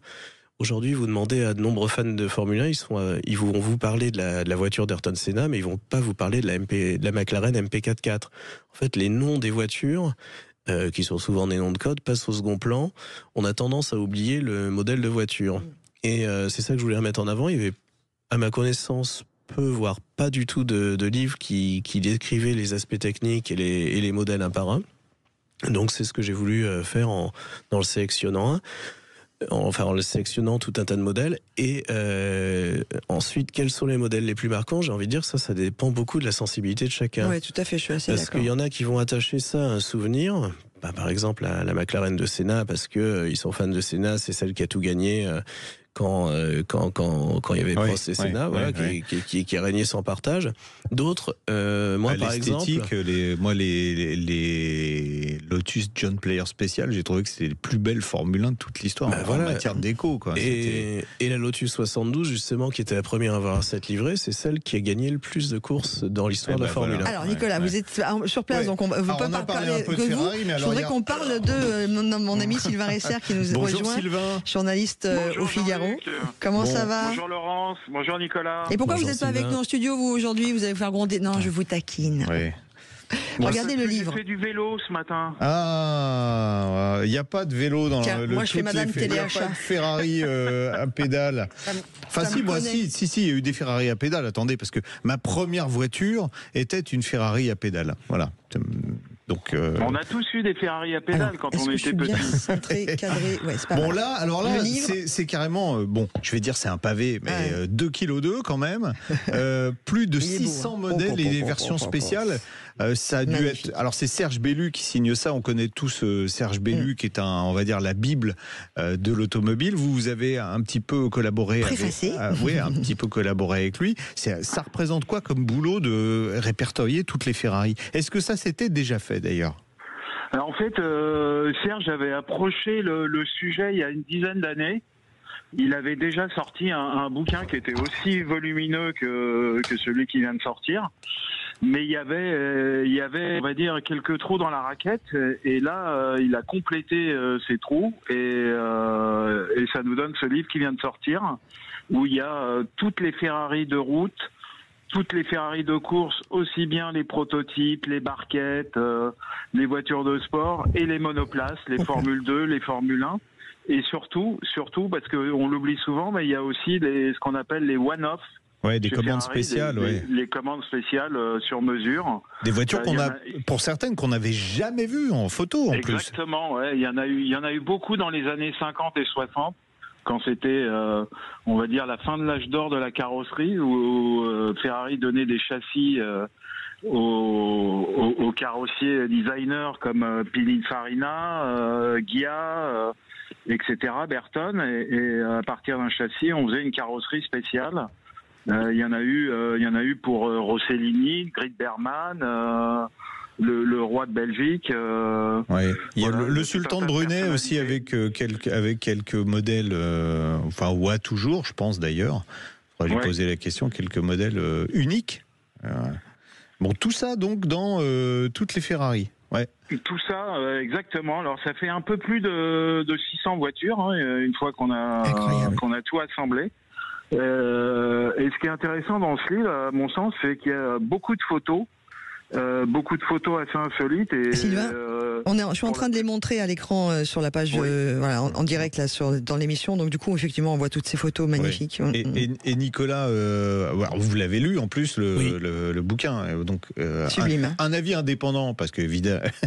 Alors moi, je trouve que c'est un travail remarquable, parce que en fait, quand on voit ce titre, on pourrait se dire que ça ressemble à des compilations de fascicules des éditions Atlas qu'on achète chez le marchand de journaux. Alors même si j'ai un respect pour ces publications, et en fait, si on commence à ouvrir, on voit qu'il y a un travail de fond et de rigueur incroyable sur certaines périodes où l'histoire de Ferrari est complexe. Sur les premières années, les années 50, où la production était artisanale, ça changeait de châssis en châssis, les modèles. Il y avait quasiment pas de modèles pareils, et tout ça, c'est décrit. Alors en peu de phrases, parce que il faut être exhaustif. Mais c'est décrit avec une précision remarquable, et c'est pareil, on parlait des one-off, là Laurence est en train d'en montrer à l'écran. On a qu'est-ce que s'appelle des one-off? Pardon, Nicolas. Les modèles uniques, qui sont des carrosseries spéciales donc il y en a eu dans les années 50, et aujourd'hui c'est quelque chose qui est en train de revenir à la mode dans le domaine de la voiture de luxe. Et cela, on a par exemple la photo de la voiture d'Eric Clapton qui a été faite sur une base de mémoire de 458 Italia, si je me trompe pas. Il y a vraiment une description remarquable de tous les bouquins. Enfin, pour moi, c'est une vraie encyclopédie sur Ferrari qui est absolument indispensable. Et bibliothèque indispensable. Et finalement, quand on rapporte le prix, ça vaut 59,84 €. Quand on le rapporte au kilo, ça fait jamais que 25 € le kilo, ce qui finalement pour un produit de luxe est pas extrêmement cher. Non, mais c'est magnifique. C'est moins cher qu'une vraie Ferrari. Oui, ça c'est vrai. Très sincèrement, si on aime la voiture, et même moi que je suis pas une grosse accrocheuse de Ferrari, moi ce livre j'ai juste envie de le déguster, quoi. Ouais. Donc alors vous, Nicolas, c'est encore moins cher au kilo parce que il est à 34,95 les Formule 1 mythiques. Et par contre, je sais pas combien il pèse, donc je sais pas si au kilo. Non, il est quand même un peu. Il fait bien un kilo quand même. Combien de pages? 224, je crois. Ça représente quoi comme boulot d'écrire quelque chose comme ça? Parce que il faut prendre évidemment les infos à la source pour être sûr d'avoir de bonnes informations. Parce qu'aujourd'hui, la facilité, c'est de dire tiens, je tape Monsieur Google, donnez-moi les infos, mais elles sont pas toujours bonnes. Mais c'est surtout que Monsieur Google, il est un peu sec sur certaines pages de l'histoire. Donc il faut aller, chercher l'information à la source. Donc, j'ai une bibliothèque chez moi qui est bien garnie et qui m'a beaucoup servi pour ça, parce qu'il y a quand même pas mal d'intervenants qui sont plus de ce monde, surtout pour les premières années du championnat. Ah oui, ça c'est clair. Et il se trouve que j'avais une merveilleuse biographie de Gérard Cronbach de Colin Chapman, écrit par Gérard Cronbach, qui était son journaliste émérite et son attaché de presse aussi, et qui a été une mine d'informations pour Lotus.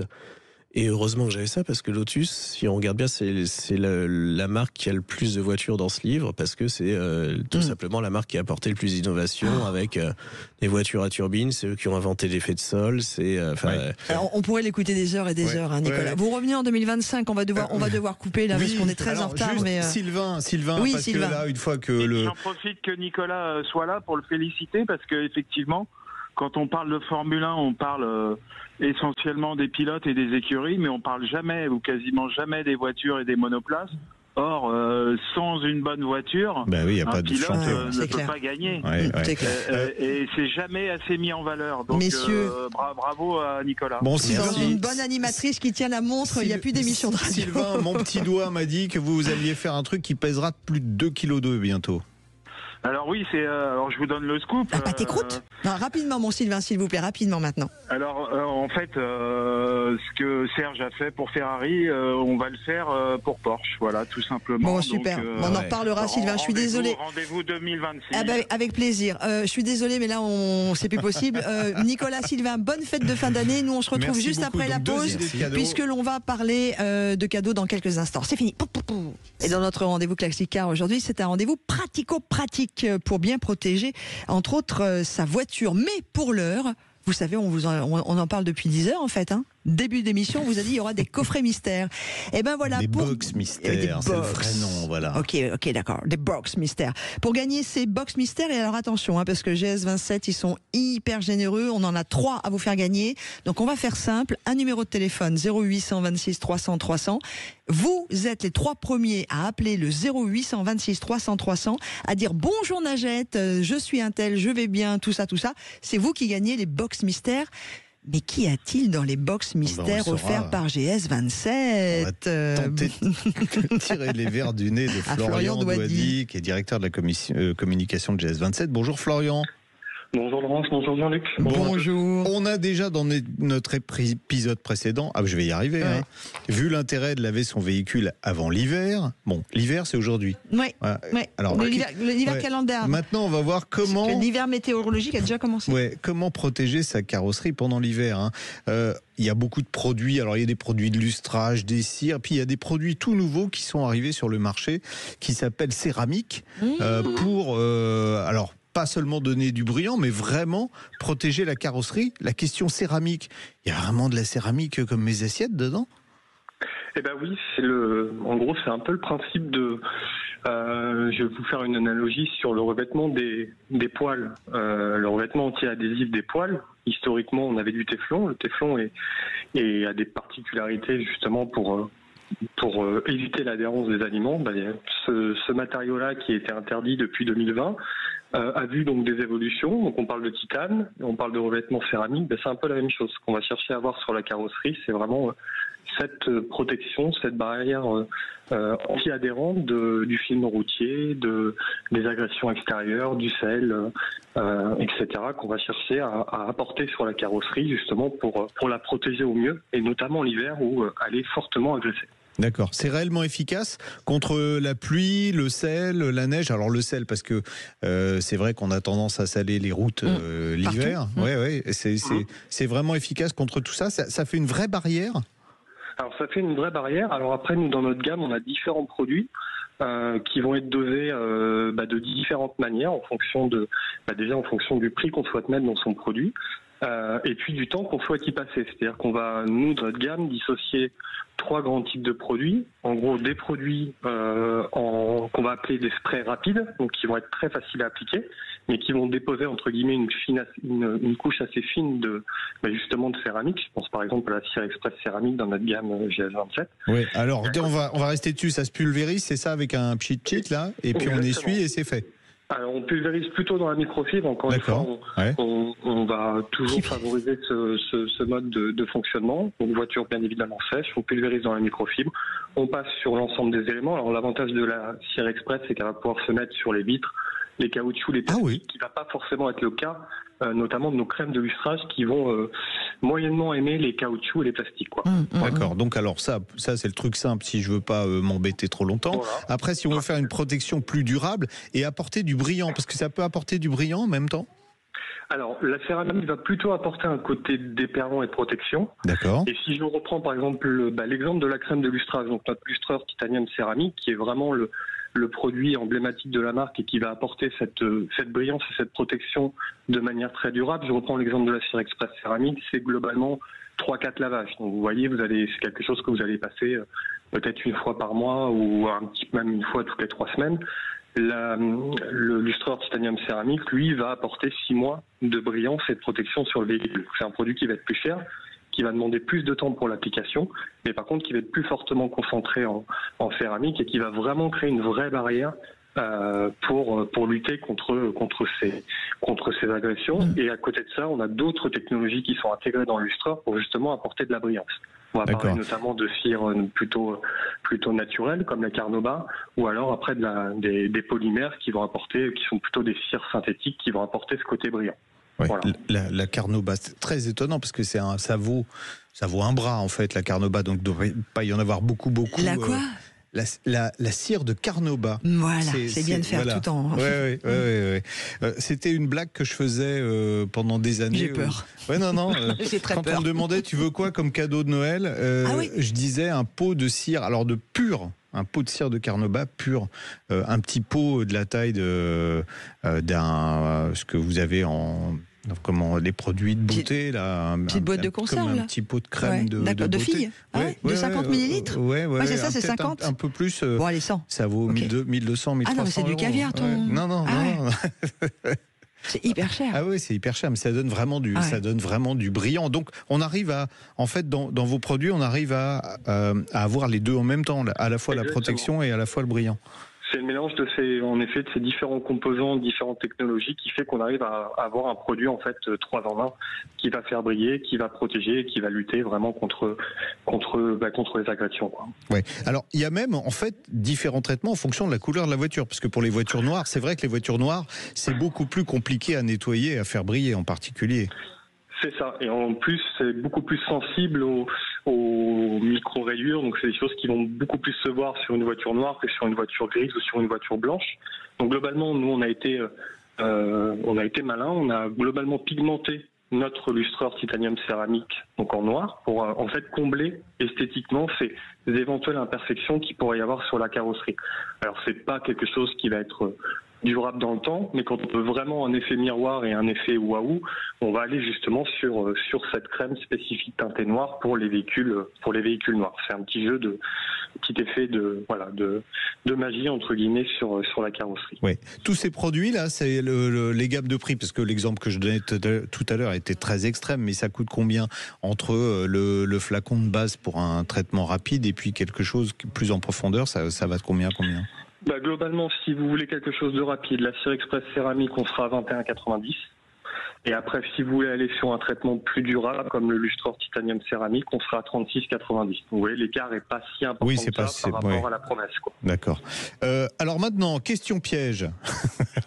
Vu qu'on fait gagner 3 box mystères. J'ai les noms des gagnants. Voilà, mais déjà, qui sachent ce qu'ils vont gagner. Bah oui. Ils nous font confiance. On vous demande pas exactement ce qu'il y a dans les box mystères, mais juste de nous donner quelques pistes. Oui.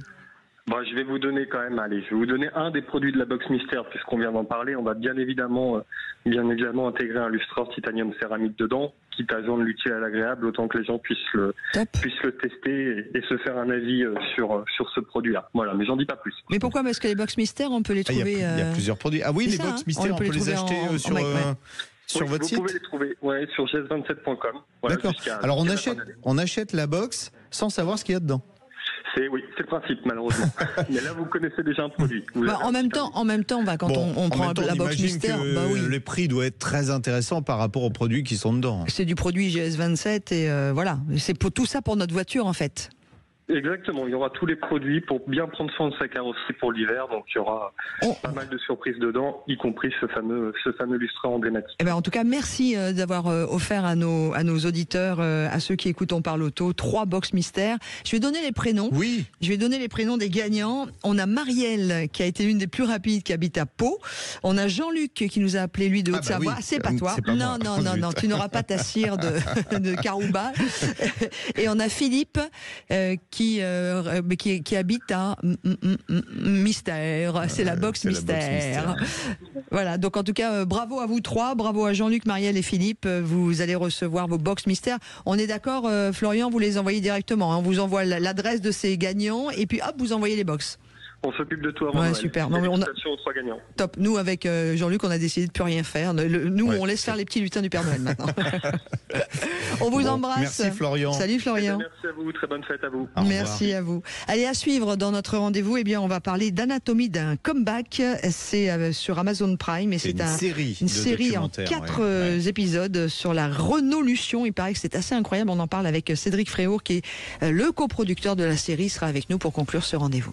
Voilà, alors on a un petit souci pour, je vais vous dire là. Qui a cramé, oui, voilà. Parce que vous êtes trop nombreux à appeler pour gagner les cadeaux. Et donc Najette, elle a réussi. Najette, elle a réussi à le remettre en route et Najette, c'est une super nana. Non, c'est que Cédric Fréour, qui est le journaliste automobile dont je vous parlais en annonçant le rendez-vous, qui est le coproducteur d'une série qui s'appelle Anatomie d'un comeback, la renolution, on n'arrive pas à le joindre. Voilà, on lui a laissé plein de messages. Oui, il va peut-être nous appeler dans l'intervalle. Mais rassurez-vous, je l'ai vu. Voilà, alors remettons. Je l'ai pas vu, je l'ai dévoré. Réexpliquons le concept. Alors, si tu veux bien. Depuis cette semaine, c'est diffusé sur Amazon Prime. Donc, alors ceux qui sont abonnés à Amazon Prime pourront le voir. C'est un documentaire en 4 parties. C'est sur la renolution qui a été initiée par Luca De Meo, qui est donc le patron de Renault. Qu'est-ce que c'est que la renolution ? Quand De Meo est arrivé à la tête de Renault, l'année d'après, il y a eu... Alors je vois que Cédric est en train de m'appeler sur mon téléphone. Allez-y, prenez-le. On fait tout en direct avec vous aujourd'hui, vous voyez, comme ça vous passez dans les coulisses de l'émission. On va couper le micro un petit peu. Voilà. Je lui ai envoyé par SMS le numéro du standard, s'il peut le rappeler, le standard. Voilà, vous êtes au courant de tout. En attendant qu'on rappelle Cédric. On voit que c'est du direct. Non, c'est génial. Oui, mais nous, on cache rien à ceux qui nous regardent et qui nous écoutent. En fait, quand Luca De Meo est arrivé à la tête de Renault, Carlos Ghosn donc avait été débarqué et la marque était dans une situation tellement catastrophique qu'on certains imaginaient que Renault allait disparaître. Même nous, on n'était pas bien. Et cet homme, Luca De Meo, alors dans le passé quand même, c'est lui qui a eu l'idée de la Fiat 500, qui a sauvé Fiat. C'est lui qui a sauvé Seat en Espagne en lançant en plus les Cupra. Il est arrivé un peu comme le sauveur, le messie, et il a réussi en 4 années à redresser totalement la barre. Et c'est l'histoire de ça qui est raconté dans ces documentaires. Alors on pourrait se dire, tiens, ça va être barbant, mais en fait, j'ai commencé à le regarder et j'ai été... Alors d'abord, c'est très bien filmé, c'est très bien monté, c'est très bien raconté, et j'ai été happé par l'histoire. Vraiment, et j'ai regardé les 4 épisodes à la suite, un peu comme on regarde Game of Thrones. Voilà. Alors, on a Cédric, mais Cédric, il est vraiment très... Je crois qu'il est assez pressé, j'ai pas tout compris. Bonjour Cédric Fréour. Bonjour à vous deux, je suis très content de vous entendre. Alors, on n'a pas tout compris, c'est la fin d'émission. Ça va, vous avez un peu de temps à nous accorder ? Pour vous deux, évidemment. Oh, on vous adore, Cédric. Vous êtes le coproducteur de la série dont parlait Jean-Luc. Oui, alors, déjà, comment l'idée d'Anatomie d'un comeback ? Moi, ça fait 25 ans que je suis en fait l'actualité automobile. Mon métier, c'est de raconter des histoires de voitures. Donc, je le fais notamment en tant que chroniqueur aux Échos, mais aussi sur YouTube. Et ça vous a pas échappé, vous êtes au cœur du réacteur. L'industrie automobile, elle vit une révolution là depuis quelques temps qui est gigantesque en termes d'ingénierie, d'énergie, d'industrialisation. Et rien que ça, je me disais, mais c'est une histoire formidable à partager et à raconter au grand public. Et puis, 2020, on entend tous que Renault risque de mourir, faut le dire carrément. 8 milliards de pertes l'année suivante, c'est colossal. C'était catastrophique. Et c'était catastrophique. Et puis Bruno Le Maire de prendre la parole sur Europe 1 en disant oui, Renault peut disparaître. Et là, tout à coup, moi ça a fait tilt. Je me suis dit, mais c'est l'occasion unique, justement, de raconter cette aventure incroyable que cette industrie est en train de vivre. Et l'idéal, ce serait de pouvoir mettre une caméra comme une petite souris qui suivrait justement l'histoire de Renault. Est-ce qu'ils vont se redresser ? Personne n'en sait rien en fait en 2020. Mais moi j'ai l'intuition que ça va marcher, oui. C'est pas un inconnu. Alors c'est qu'une intuition, on peut tous se tromper, mais c'est quelqu'un. Vous aussi, vous le connaissez un petit peu. Oui, mais je viens de l'expliquer, Cédric. J'ai dit qu'il avait sauvé Fiat avec la 500, qu'il avait sauvé Seat par la suite, et quand il est arrivé chez Renault, bon, il a été accueilli comme entre guillemets un sauveur. Et c'est vrai que ce qu'il a fait, c'était pas seulement des paroles. Il y a eu les actes qui ont suivi, parce que les grands discours, tout le monde est capable d'en faire, mais maintenant prendre les bonnes décisions derrière, ça n'a pas été facile. J'ai adoré dans le documentaire quand il raconte pourquoi la R5 E-Tech est sortie, qu'il a vu la maquette qui avait été plus ou moins mise dans un couloir alors que c'était pas prévu. Il a vu la voiture, il a dit mais faut faire ce truc-là, alors que les précédents dirigeants de Renault avaient dit non, on n'en veut pas. Donc c'est surtout des histoires d'hommes en fait que vous nous racontez, Cédric aussi là. Exactement. C'est de montrer que derrière justement cette industrie qui est gigantesque, sur lequel parfois on a une vision caricaturale, eh bien en fait il y a des hommes comme vous et moi, des hommes et des femmes. Oui, pardon, faut pas en déduire une quelque. Non, vous inquiétez pas. mais oui, voilà. Et c'est de se dire, non, au fond, il y a des gens qui travaillent, qui sont absolument passionnés par leur métier et qui ont envie de bien faire. Et justement, on va les suivre. Et nous, quand on les suit, là, on parle de la R5 qui est désormais, voilà, super, c'est un succès. Mais au début du tournage, quand on commence, on ne sait pas tout ça. On se dit, on va voir ce qui va se passer. Et justement, cette série, elle montre en 4 épisodes de 40 minutes bien toute cette aventure sur 2 ans, encore une fois, sans qu'on ne sache pas du tout ce qui va advenir. Mais en plus de ça... Oui, d'ailleurs, il y a une suite, vous allez faire d'autres épisodes, parce que la série finit, on parle du Dakar avec Dacia, parce qu'on parle de Renault, mais on parle aussi de Dacia, qui, faut le dire, a sauvé Renault quand même au départ. Il n'y aurait pas eu Dacia, la marque aurait... le losange aurait peut-être disparu. Ouais, et l'aventure Dacia, je vais vous faire une confidence. Nous, autant Renault, on suit en fait plusieurs aventures. Il y a plusieurs marques au sein du groupe Renault. Autant l'aventure Renault, en l'illustrant avec un modèle aussi emblématique que la renaissance de la R5, bon, pour quelqu'un qui veut raconter et narrer cette histoire, c'est assez facile. Dacia, on ne savait pas très bien. Et en fait, Dacia, il manquait surtout pas d'idées. Il y a aussi le Dakar. Bon, ça commence en janvier. Il y a aussi, c'est en fait Denis Levotte qui est le patron de Dacia, le dit aussi, c'est la poule aux odeurs du groupe. Et nous, on a une image parfois un peu anodine du truc en disant Dacia, oui, c'est bien, mais en fait, sans Dacia, le groupe Renault serait particulièrement handicapé. Ouais. Et Dacia en plus monte en gamme, et passer de la Logan dont on se souvient tous, et dans la série, moi je le dis, elle est née un peu comme une anti-voiture, mais en même temps son prix a fait que c'était la voiture essentielle. Voilà. Exactement, mais quand on la voit, stylistiquement parlant, c'était pas ce qu'on appelle un canon de beauté, quoi. On se disait tous il faut jamais s'arrêter à l'esthétique. Voilà, exactement. Il faut aller voir à l'intérieur. La beauté intérieure était très importante. Également. Et alors, il n'y a pas que des réussites dans la série documentaire. J'ai une question à poser depuis tout à l'heure. Oui. Et ils vous ont donné les autorisations dès le départ de filmer tout le temps Il a fallu convaincre. Parce que tout à coup, de décrocher son téléphone et de dire écoutez, voilà, nous, ça nous intéresse, on aimerait vous suivre dans votre aventure, alors qu'encore une fois, ils ont encore un pied dans la tombe. Ils ont d'autres chats à fouetter. Au fond, ils ont 1000 raisons de nous dire non. Et ça a pris du temps pour convaincre, et puis il faut se mettre à leur place. Nous, je sais pas que chacun qui nous écoute se dise attendez, une petite caméra là dans mon épaule qui est tout le temps là avec moi. Dans les beaux moments, bon, ok, pourquoi pas, mais quand ça s'engueule, quand c'est dur et quand on a des échecs, là, on n'a pas envie. Oui, parce que vous les avez pas occultés, les échecs. Il y a en particulier Alpine qui échoue au Mans et en Formule 1. Ça, on en prend plein la poire. Il n'y a pas de filtre là. Quand Luca Di Meo dit on fait partie de l'équipe des perdants, en gros, il dit. Il y a un discours incroyable où on est justement à Enstone, où les performances sont mauvaises. Et où il est obligé justement de dresser un bilan et il dit we are back in the side of the losers. On est de retour dans le camp des losers. Et il y a tout le monde, il y a même les pilotes. Tout le monde en prend son regrade. On sent que tout le monde en plus s'affaisse dans son fauteuil. Et ce qu'il y a d'extraordinaire, c'est que dans ses critiques, en fait, il est juste, il est factuel. Et ça, nous, on a eu aucun tabou en fait. On a pu filmer absolument ce qu'on voulait. Mais tout le monde en parle de cette série. Franchement, tous les gens qui l'ont vue en parlent en bien. Tous ceux à qui j'ai conseillé de la regarder l'ont regardé d'une traite les 4 épisodes à la suite. Je donc dis, c'est sur Amazon Prime. Un peu Game of Thrones. Il y aura une deuxième saison. et ça s'appelle Anatomie d'un comeback. Alors est-ce qu'on peut le voir ailleurs que sur Prime, Amazon Prime Cédric ? Oui, je vous en prie. On peut le voir ailleurs On peut le voir ailleurs que sur Amazon Prime ? Un jour, pour le moment, évidemment, c'est le diffuseur exclusif.